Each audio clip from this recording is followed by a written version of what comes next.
I acabarem amb la bona, molt bona arrencada dels bordegassos de Vilanova. Aquest diumenge al Vendrell era la primera actuació de la temporada dels vilanovins que van aconseguir descarregar 3 castells de 7 amb solvència. Debut també de la nova tècnica amb Marcelí Ferrer al capdavant d'uns vilanovins que miren amb optimisme una campanya que comença amb molt bones sensacions. Tranquils, solvents i positius. Així donaven ahir els bordegassos el seu tret de sortida a la nova temporada i a la nova etapa de Marcelí Ferrer com a cap de colla. Ho tornaven a fer al Vendrell i amb 3 castells de 7 al Sarró, descarregats, amb comoditat i bones perspectives de futur. La sortida va ser de 5 de 7. Després d'un peu desmuntat, el 5 va pujar amb bon ritme i bones mides.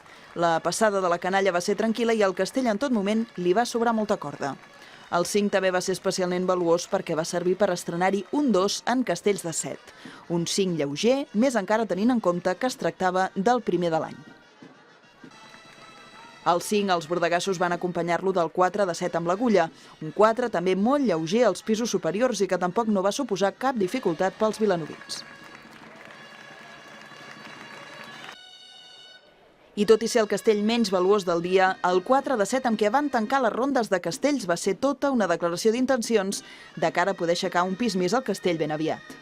En tots els casos, una bona estrena en les noves responsabilitats dels castellers més joves, que assegura un inici sòlid i encoratjador.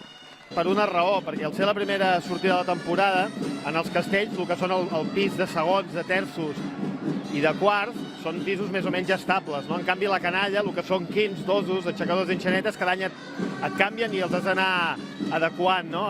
Van creixent i els has d'anar preparant perquè vagin en pisos inferiors i això porta una feina i a principi de temporada és quan aquesta feina està més verda. Els bordegassos van actuar acompanyats dels nens del Vendrell, que també van començar amb el 5 de 7.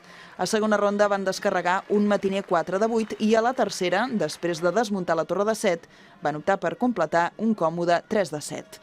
El proper compromís dels vilanovins, darrer test abans de Sant Jordi, serà diumenge 9 d'abril a Manresa.